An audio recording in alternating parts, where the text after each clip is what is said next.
दोस्तों, आज है 25 अप्रैल 2021।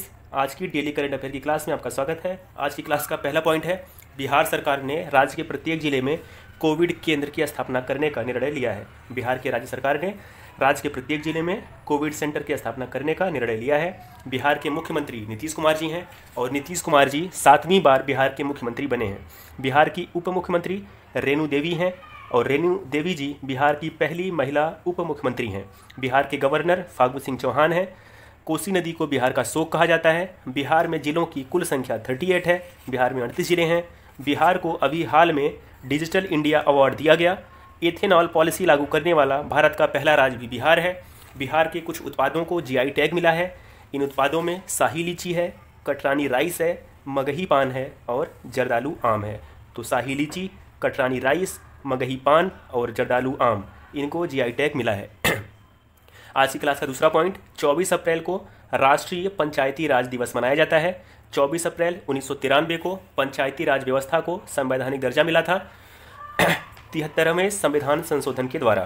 तो 24 अप्रैल 1993 को चूंकि यह दर्जा मिला था, इसलिए 24 अप्रैल को राष्ट्रीय पंचायती राज दिवस मनाया जाता है। भारतीय संविधान के भाग 9 में पंचायती राज व्यवस्था का उल्लेख है। आर्टिकल 40 में, भारत के संविधान के आर्टिकल 40 में लिखा है कि सरकार का कर्तव्य है कि वह पंचायती राज प्रणाली लागू करे। राजस्थान भारत का पहला राज्य है जहां 1959 में पंचायती राज व्यवस्था लागू की गई थी। राजस्थान का एक जिला है, इसका नाम है नागौर जिला। तो राजस्थान के नागौर जिले में सबसे पहले पंचायती राज व्यवस्था 1959 को लागू की गई थी। तो आप ध्यान रखिएगा कि पंचायती राज व्यवस्था को 1993 में संवैधानिक दर्जा मिला था, लेकिन उससे बहुत टाइम पहले 1959 में ही राजस्थान के नागौर जिले में पंचायती राज व्यवस्था लागू कर दी गई थी। तो पंचायती राज व्यवस्था को संवैधानिक दर्जा दिलाने में कुछ समितियां हैं जो कि इम्पॉर्टेंट हैं। ये समितियां भारत की केंद्र सरकार के द्वारा गठित की गई थी। तो इसमें पहली समिति है बलवंत राय मेहता समिति, दूसरी है अशोक राय मेहता समिति, तीसरी है GV राव समिति और चौथी है सिंघवी समिति। तो बलवंत राय मेहता समिति की स्थापना 1958 में की गई थी।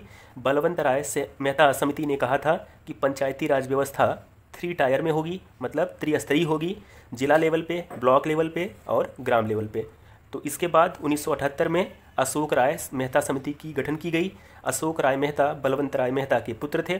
अशोक राय मेहता समिति ने यह कहा कि पंचायती राज व्यवस्था 2 टायर होनी चाहिए, मतलब 2 स्तरीय होनी चाहिए, एक जिला लेवल पे, दूसरा मंडल लेवल पे। इसके बाद आपका आया था GV राव समिति। इसका गठन 1984 में किया गया था और GV राव समिति ने यह सिफारिश की थी कि पंचायती राज व्यवस्था में हर 5 वर्ष पर चुनाव होंगे। सबसे लास्ट में 1986 में आई थी सिंघवी समिति।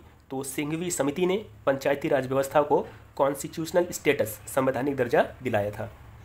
तो ये बहुत ही इंपॉर्टेंट है। इसके बाद आपका पॉइंट नंबर 3 है, IPL में 6000 रन बनाने वाले पहले क्रिकेटर विराट कोहली बन गए हैं। विराट कोहली को विजडन के द्वारा दशक का सर्वश्रेष्ठ क्रिकेटर भी चुना गया है। विजडन ने विराट कोहली को best player of the decade भी चुना है। IPL में एक ही टीम से 200 मैच खेलने वाले पहले क्रिकेटर MS धोनी बन गए हैं। IPL में 350 छक्के लगाने वाले क्रिकेटर क्रिस्टोफर हेनरी गेल बन गए हैं। आज की क्लास का चौथा पॉइंट, चुनाव आयोग ने कोरोना संक्रमण को देखते हुए पश्चिम बंगाल में रोड शो और वाहन रैली पर रोक लगा दिया है। तो पश्चिम बंगाल का यहाँ पे जिक्र आया है। पश्चिम बंगाल की मुख्यमंत्री ममता बनर्जी हैं। पश्चिम बंगाल के राज्यपाल जगदीप धनखड़ हैं। पश्चिम बंगाल की राजधानी कोलकाता है जो कि हुगली नदी के किनारे स्थित है। पश्चिम बंगाल के कुछ प्रमुख राष्ट्रीय उद्यान नेशनल पार्क हैं, सुंदरबन, गोरुमारा, जल्दापारा, बक्सा टाइगर रिजर्व। तो सुंदरबन, गोरुमारा, जल्दापारा, बक्सा टाइगर रिजर्व पश्चिम बंगाल के इंपॉर्टेंट नेशनल पार्क हैं। भारत का पहला टायर पार्क पश्चिम बंगाल में स्थापित किया गया। भारत का पहला रेस्टोरेंट ऑन व्हील भी पश्चिम बंगाल में है। दुनिया का सबसे बड़ा सोलर ट्री, सौर वृक्ष भी पश्चिम बंगाल में है। पश्चिम बंगाल के दुर्गापुर जिले में दुनिया का सबसे बड़ा सोलर ट्री स्थित है। आज की क्लास का 5वां पॉइंट, रुमाना सिन्हा सहगल को नेल्सन मंडेला विश्व मानवतावादी पुरस्कार दिया गया है। नेल्सन मंडेला जो कि दक्षिण अफ्रीका के पहले अश्वेत राष्ट्रपति थे, तो उनके नाम पर एक पुरस्कार दिया जाता है जिसका नाम है नेल्सन मंडेला विश्व मानवतावादी पुरस्कार। तो 2021 में यह पुरस्कार रुमाना सिन्हा सहगल को दिया गया है। संयुक्त राष्ट्र के द्वारा 18 जुलाई को नेशनल मंडेला दिवस मनाया जाता है। नेल्सन मंडेला दक्षिण अफ्रीका के रहने वाले थे। वे 27 वर्षों तक जेल में रहे और अश्वेतों के लिए संघर्ष करते रहे। 1990 में उन्हें भारत रत्न के अवार्ड से सम्मानित किया गया। जो गांधीयन आइडियोलॉजी है गांधीवादी विचारधारा है उसको उन्होंने पूरी दुनिया में फैलाया था। तो इसके लिए 1990 में उन्हें भारत रत्न पुरस्कार से नवाजा गया। 1993 में उन्हें नोबेल पीस प्राइज भी मिला था। इसके बाद पॉइंट नंबर 6 है आज की क्लास का। Centre for cellular and molecular biology के अनुसार कोविशील्ड B.1.617 से बचाव में कारगर है। B.1.1.617 क्या है? ये कोरोना वायरस का डबल म्यूटेंट स्ट्रैंड है। तो कोविशील्ड का निर्माण ऑक्सफोर्ड ऑस्ट्राजेनेका करती है और इंडिया में इसका निर्माण सीरम इंस्टीट्यूट द्वारा किया जाता है। सीरम इंस्टीट्यूट पुणे में स्थित है। कोवैक्सीन भारत बायोटेक के द्वारा बनाई गई है और कोवैक्सीन भारत में पूर्णतः निर्मित वैक्सीन है। तो यहाँ पर जिक्र आया है CCMB का, centre for cellular and molecular biology. तो CCMB की स्थापना 1977 में हुई। इसका लोकेशन हैदराबाद में है। हैदराबाद में CCMB स्थित है और वर्तमान में इसके डायरेक्टर निदेशक राकेश कुमार मिश्रा जी हैं। आज की क्लास का 7वां पॉइंट, 24 अप्रैल को विश्व पशु चिकित्सा दिवस वर्ल्ड वेटरिनरी डे मनाया जाता है। प्रतिवर्ष अप्रैल महीने के चौथे शनिवार को यह दिवस मनाया जाता है और 2021 में जो यह दिवस मनाया गया इसका थीम था वेटरिनेरियन रिस्पॉन्स टू द कोविड-19 क्राइसिस। तो इस दिवस को मनाए जाने की शुरुआत वर्ल्ड वेटरिनरी एसोसिएशन द्वारा सन 2000 में की गई। इसी तरह से विश्व प्रयोगशाला पशु दिवस भी 24 अप्रैल को ही मनाया जाता है। आज की क्लास का 8वां पॉइंट, विश्व प्रतिरक्षण सप्ताह 24 अप्रैल से शुरू हुआ है। वर्ल्ड इम्यूनाइजेशन वीक 24 अप्रैल से आरंभ हुआ है और 2021 में वर्ल्ड इम्यूनाइजेशन वीक का थीम था टीके हमें करीब लाते हैं, vaccines bring us closer. Vaccines bring us closer world immunisation week 2021 का थीम था। आज की क्लास का 9वां point, 9th point, Tesla India ने चित्रा थॉमस को मानव संसाधन प्रमुख नियुक्त किया है। टेस्ला इंडिया ने चित्रा थॉमस को ह्यूमन रिसोर्स का हेड नियुक्त किया है। टेस्ला के ऑनर एलोन मस्क हैं। एलोन मस्क इसके ऑनर हैं और टेस्ला इलेक्ट्रिक व्हीकल कंपनी है। स्पेस एक्स के भी ऑनर एलोन मस्क हैं। एलोन मस्क USA के रहने वाले हैं। आज की क्लास का 10वां पॉइंट, अमित मिस्त्री का अभी हाल में निधन हो गया है। अमित मिस्त्री एक अभिनेता थे। वे गुजराती और हिंदी फिल्मों में काम करते थे। आज की क्लास का 11वां पॉइंट, केंद्र सरकार ने जर्मनी देश से मोबाइल ऑक्सीजन उत्पादन संयंत्रों को एयरलिफ्ट करने का निर्णय लिया है। भारत की केंद्रीय सरकार ने यह निर्णय लिया है कि वह जर्मनी देश से जो मोबाइल ऑक्सीजन उत्पादन संयंत्र हैं उनको एयरलिफ्ट करेगी। तो ऐसे 23 संयंत्रों को एयरलिफ्ट करने का निर्णय लिया गया है। तो यहाँ पर जिक्र आया जर्मनी का। तो जर्मनी देश की कैपिटल बर्लिन है। जर्मनी यूरोप का एक देश है। यहाँ की करेंसी यूरो है। जर्मनी के प्रेसिडेंट FW स्टेनमेयर हैं और जर्मनी की चांसलर एंजेला मर्केल हैं। आज की क्लास का 12th पॉइंट, विश्व युवा मुक्केबाजी चैंपियनशिप में भारत ने 7 स्वर्ण पदक जीते हैं।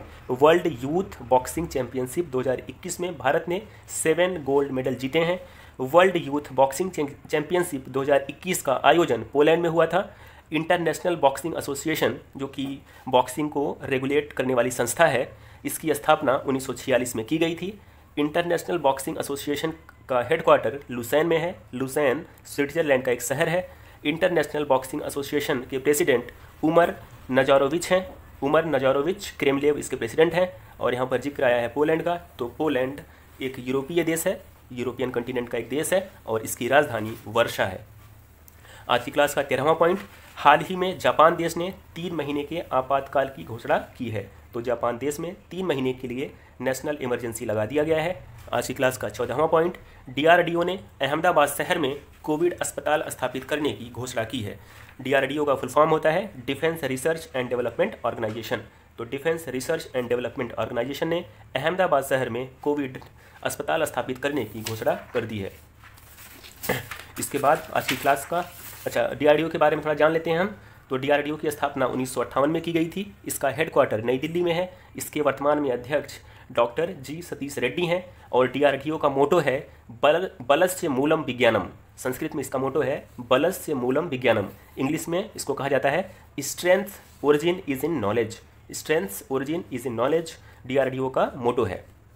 आज की क्लास का 15वां और लास्ट पॉइंट, असम सरकार ने 3 कोविड देखभाल केंद्र स्थापित किए हैं। तो असम राज्य की सरकार ने 3 कोविड देखभाल केंद्र स्थापित किए हैं। असम की राजधानी दिसपुर है। असम के मुख्यमंत्री सर्बानंद सोनोवाल हैं और असम के गवर्नर जगदीश मुखी जी हैं। असम राज्य सरकार की कुछ योजनाएं हैं जो कि एग्जाम में पूछी जा सकती हैं, ये इंपॉर्टेंट हैं। तो इन योजनाओं में पर्यटन संजीवनी योजना है, अरुणाडोई योजना है, धनवंतरी योजना है। तो पर्यटन संजीवनी योजना, अरुणाडोई योजना और धनवंतरी योजना असम राज्य सरकार की प्रमुख योजनाएं हैं। असम में भारत का एकमात्र गोल्डन बाघ देखा गया था। असम के प्रमुख नेशनल पार्क हैं Kaziranga national park, Dibru Saikhowa national park, Rajiv Gandhi orange national park, Manas national park और नामेरी नेशनल पार्क। तो ये असम के इम्पॉर्टेंट नेशनल पार्क हैं। असम का जो काजीरंगा नेशनल पार्क है वहाँ पर एक सींग वाला गैंडा पाया जाता है, वन हॉर्न्ड राइनोसेरस पाया जाता है असम के काजीरंगा नेशनल पार्क में। और असम का जो मानस नेशनल पार्क है वहाँ पर पाई जाती है वाइल्ड वाटर बफेलो, जंगली पानी भैंस पाई जाती है असम के मानस नेशनल पार्क में। तो आज की क्लास यहीं पे समाप्त होती है। जय हिंद।